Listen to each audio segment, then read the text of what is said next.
So, gang, we are on the air, and I am so excited. I am so excited to just bring to you some of my favorite people. There are two of them. I know there are two of them. I have called them TNT for quite some time. I've known these fine gentlemen now 4 years. And you have these times when you bring people into your lives or they come into yours and you go, now that's a moment. When you hear these two young men, you're going to say they're wise beyond their years. You're also going to know that it is amazing how they have come so far and who they are, but what they have done, especially these last 15 months that we have been together on our fight for American freedom with our company, Success by Health, which has now become a platform for American freedom for all business. This is what I know is that if I were to have two more sons, I'd want them to be Tevis and Tyler. If I wanted to say at 67 years old, as I'm bringing you into this live stream, this milkshake minute, why? Minutes that we can say life is like a milkshake.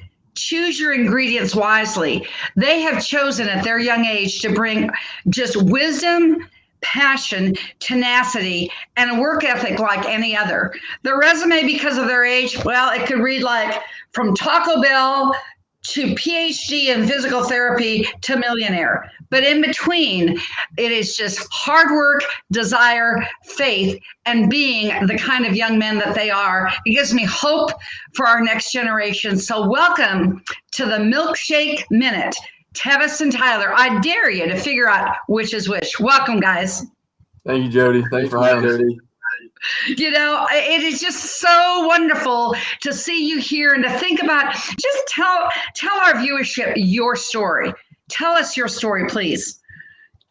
Well, it kind of like if I start in the very beginning, it gets pretty interesting. And you got everybody that's watching. You can probably tell we're from the Southeast. We're actually from Cookeville, Tennessee. If you start at the very beginning, Tevis and I, we were born 3 months early back in '91. So that didn't really happen a lot, and you actually survived that. And so when we were born at like 27 weeks, our family was told that we would die. And that they should call everyone, all the relatives in to see us because we're not going to make it. And I guess we just kind of decided that we had bigger plans than that. And so we spent a long time in the NICU at Vanderbilt Children's Hospital, and we came out and we've been as strong as ever, healthy as ever. And really, we just have an incredible passion for life. And since we're going to be here, let's try to make a difference. And so we grew up in a family that wasn't like really well off. We were, we were living, we were going from paycheck to paycheck, trying to make ends meet. And you could see that in our family life and a lot of stress but our parents always told us the way you get out of that, and this is all they knew, right? They said the way you get out of that is you go to college. And so we didn't have enough money to go to college, but they said you better get a scholarship. And so we worked as hard as we could, and we're not like really smart. We just work really hard. And so we worked really hard through school. We got a full scholarship to undergrad. We both got degrees in exercise science. That was a little bit of we changed majors a few times. But anyway, we both got degrees in exercise science. And then we went on to graduate school to be physical therapist, doctor of physical therapy. And we did really well at that. But I'll tell you that about halfway through graduate school, we started looking at each other like this isn't really all that we thought it would be.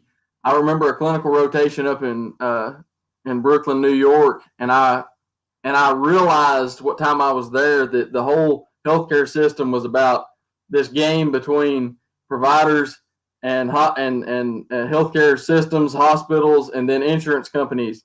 And it really shook me. I was like, this is it was very, very disappointing. So I remember I called Tevis when I was in New York and I said, we're not doing this. We're just going to have our own cash-based clinic. So we don't got to deal with the insurance stuff. And so that was our plan moving forward. We got out of school. We did really well, graduated with honors. We got out of school and everybody told us not to start our own clinic, start our own business, that it was a terrible idea. Well, we've always kind of went against the grain. So we decided that we would do that. And so we got a lease on this office space in Boone, North Carolina. And we had just moved there. So we didn't really know anything about the area. We just wanted to live somewhere that we thought was really cool. You know, you only live once, might as well go someplace that you like. But it wasn't the best place for a physical, like a clinic location, a brick and mortar clinic location. And so we realized that really quickly because it was up in the mountains and people didn't want to come out of their homes to come get physical therapy. And so I said, you know what, why don't we just do home visits? Why don't we go to people's houses because they don't want to come into the city? Why don't we go to them? And so we kind of started doing that. But at the same time, we were still paying this lease. And so the crazy thing is we just had to figure out a way to make enough money to pay our rent. And so we were introduced to direct sales. Okay, some people call it MLM, network marketing.